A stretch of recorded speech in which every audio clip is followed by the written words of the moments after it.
அனைவருக்கும் வணக்கம். இந்த வீடியோ பகுதியில் நம்ம பார்க்க போறது குளித்து முடித்தவுடன் உச்சந்தலையில் இதை தடவுங்கள்.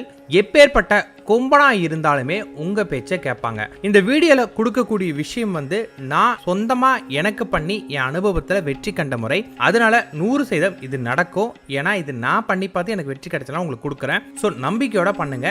இதுல நான் சொல்லக்கூடிய பொருட்கள் பாத்தீங்கன்னா உங்களுக்கு கிடைக்கக்கூடிய பொருட்கள் தான். ஆனா ஒரே ஒரு பொருள் மட்டும் பாத்தீங்கன்னா நம்ம தமிழ்நாட்டில் கிடைக்கும். ஆனா அதுக்கு நீங்க தேடி அலைஞ்சு வாங்க வேண்டியது இருக்கும். மும்பைல உங்களுக்கு யாராவது தெரிஞ்சவங்க இருந்தாங்கன்னா அங்க சொல்லி வாங்கினீங்கன்னா ஒரிஜினல் உங்களுக்கு கிடைக்கும். நான் மும்பைல இருந்து தான் வாங்கினேன். என்னென்ன பொருட்கள் எப்படி பயன்படுத்தணும் உங்களுக்கு சொல்லிடுறேன். முதல்ல பாத்தீங்கன்னா சுத்தமான நல்லெண்ணெய். உங்களுக்கு செக்கு நாட்டின நல்லெண்ணெய் நிறைய உங்களுக்கு கிடைக்கும். நீங்க அதையவே பயன்படுத்திக்கலாம். அது இல்லைன்னா சுத்தமான நெய்யும் கூட நீங்க பயன்படுத்தலாம். உங்களுக்கு மிகப்பெரிய அளவு வெற்றி வேணும். எனக்கு பாத்தீங்கன்னா நான் நிறைய பிசினஸ் பண்ணிட்டு இருக்கிறேங்க. நான் போற இடத்துல எனக்கு சரியான ரெஸ்பான்ஸ் கிடைக்கல. அதுக்கு ஏதாவது பண்ணணும். இல்லாட்டி நீங்க ஏதாவது ஒரு கலெக்ஷன் டிபார்ட்மெண்ட்ல இருக்கிறீங்க, இல்லாட்டி ஏதாவது மணி ஓரியன்டா இடத்துல இருக்கிறீங்க அப்படின்னா கருப்பு நிற பசு இருக்கு இல்லைங்களா, அதோட நெய்யும் கூட நீங்க பயன்படுத்தலாம். அதோட நெய் நீங்க பயன்படுத்துறீங்க அப்படின்னா கொஞ்சம் தன ஆகர்ஷணமாக உங்களுக்கு இருக்கும். ரெண்டாவது வசம்பு. நாட்டு மருந்து கடையில் போனீங்கன்னா ஒரு 10 ரூபாய்க்கு நீங்க கேட்டீங்கன்னா கூட உங்களுக்கு வசம்பு கொடுப்பாங்க.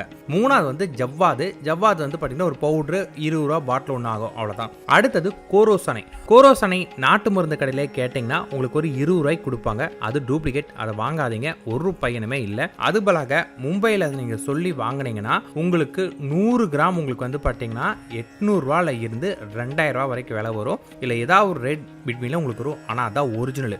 நம்ம தமிழ்நாட்டில் வாங்கினீங்கன்னா அதே 100 கிராம் உங்களுக்கு பார்த்தீங்கன்னா வெறும் 20 ரூபா 30 ரூபானாங்க. அது ஒரிஜினல் கிடையாது. ஏன்னா நீங்கள் ஒரிஜினல் கோரோசனை பார்த்தீங்கன்னா அதை எடுக்கும் போது அந்த ஸ்மெல்லே உங்களை மிஸ்மரைஸ் பண்ணுற அளவுக்கு உங்களுக்கு இருக்கும். இப்போ இது எப்படி பண்ணுறதுன்னு பார்க்கலாம். முதல்ல நீங்கள் பார்த்தீங்கன்னா விளக்குக்கு ஊற்றக்கூடிய எண்ணெய் இருக்கு இல்லைங்களா, அந்த விளக்கு எண்ணெய் ஊற்றிட்டு விளக்கை பற்ற வச்சிருங்க. அதன் பிறகு காராம் பசோட நெய் இருக்கு இல்லைங்களா, அல்லது நல்லெண்ணெய், சுத்தமான நல்லெண்ணெய் வசம்பை முக்குங்க. வசம்பை முக்கிட்டு அதை கொண்டு போய் அந்த விளக்கில் காட்டுங்க. எந்த விதமான மந்திரமும் உங்களுக்கு தேவையில்லை. ஆனால் கொஞ்சம் உடல் மன சுத்தத்தோட பண்ணுங்க. இதை பண்ணும்போது மட்டும் அது விளக்குல காட்டும் போது என்ன ஆகும் அப்படின்னு கேட்டீங்கன்னா, நார்மலாவே வசம்பு நீங்க நெருப்புல காட்டினா நல்லா எரியும். நீங்க இந்த நெய்யிலையோ இல்ல இந்த எண்ணெயிலையோ முக்கி காட்டும் போது ரொம்ப வேகமா கடகட நல்லா எரிய ஆரம்பிக்கும். கொஞ்சம் நல்லா எரி விட்டீங்க அப்படின்னா அது அப்படியே நெருப்பு கனலா மாறும். திருப்பி எண்ணெயில முக்கி எடுத்தீங்கன்னா அந்த எருப்பு அமைஞ்சிரும். திருப்பி பாத்தீங்கன்னா காமிச்சுன்னா எரிய ஆரம்பிக்கும். இந்த மாதிரி பாத்தீங்கன்னா கருக்கி அதை முழுக்க எவ்வளவு கறி அதுல இருந்து எடுக்க முடியுமோ அதை எடுங்க. நீங்க எண்ணெயில முக்கி எடுக்கிறதுனால அது கறியா வராது, மையாதான் வரும். அது எல்லாமே பாத்தீங்கன்னா சொரண்டி ஒரு சிமிழ்ல போட்டு வச்சுக்கோங்க. ஒரு குங்கும சிமிழ்ல எடுத்து போட்டு வச்சுக்கோங்க. அதன் பிறகு அது கூட பாத்தீங்கன்னா ஜவ்வாது பவுடர் கொஞ்சம் நல்லெண்ணெய்யோ அல்லது நெய்யோ ஊற்றி ஜவ்வாது பவுடர் நல்லா கலக்கினீங்கன்னா நீங்க அதை கலக்கி முட்டிக்கிறப்பே உங்களை பாத்தீங்கன்னா அவ்வளோ வாசனையா உங்களுக்கு இருக்கும். அதன் பிறகு பாத்தீங்கன்னா அது கூடயே நான் சொன்ன கோரோசனை பவுடராலாம் இருக்காதுங்க. நம்ம பவுடரா வாங்குறது ஒரிஜினல் கிடையாது. இதுவே லிக்விட் மாதிரி தான் இருக்கும் உங்களுக்கு. அதாவது தண்ணி மாதிரி இருக்காது, கொஞ்சம் கொலகொலன்னு இருக்கும். அதை பாத்தீங்கன்னா நீங்க கையில தொடக்கூடாது. ஏதாவது ஒரு குச்சியோ ஏதாவது ஒரு குச்சை வச்சு பாத்தீங்கன்னா லைட்டா வலிச்சு எடுத்து இது கூட நல்லா கலந்துருங்க. இந்த மூணுமே பாத்தீங்கன்னா இல்ல கறி அதிகமா இருக்கணும். அடுத்த விட கொஞ்சம் உங்களுக்கு கம்மியா ஜவ்வாது இருக்கணும். அதை விட கம்மியா உங்களுக்கு பாத்தீங்கன்னா கோரோசனை இருக்கணும். இந்த ரேஷியோல எடுத்துக்கோங்க. எடுத்து நல்லா கலந்துக்கிட்டு அதை நல்லா டைட்டா மூடி வைங்க. இதை உடல் மனம் சுத்தம் இல்லாத இடத்துல எடுக்காதீங்க.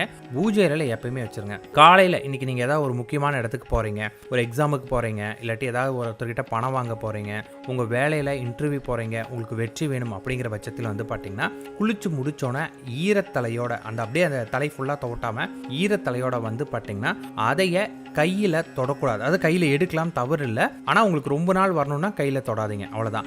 ஆனா நெகமோ சுண்டு வரல மட்டும் படக்கூடாது. இரும்பு ஆயுதங்கள் அதுல எதுவும் பற்றக்கூடாது. அதையும் பார்த்துக்கோங்க. அதை பாத்தீங்கன்னா ஒரு குச்சில எடுத்து உங்களோட உச்சந்தலையில லைட்டா தடவிக்கோங்க, போதும். வேற எதுவுமே வேண்டாம். தடவிக்கிட்டு சாமி கும்பிட்டுட்டு நீங்க ரெடியாங்க. ஆனா அது தலையில இருக்கு அப்படின்ட்டு நம்ம ஆல்ரெடி நான் தலை தோட்டவே இல்லைங்க, ஈரமா இருக்கும், இதோட நான் வச்சுட்டு நான் தோட்டினா எல்லாம் போயிடும் நினைக்காதீங்க. அப்படி தோட்டாதீங்க, சொல்ல போனா அதான் உண்மை. இந்த ஈரம் பாத்தீங்கன்னா ஏதாவது ஹேர் ட்ரையரோ இல்லை கொண்டாத்துல ஃபேன்ல காய வச்சா போயிடும்.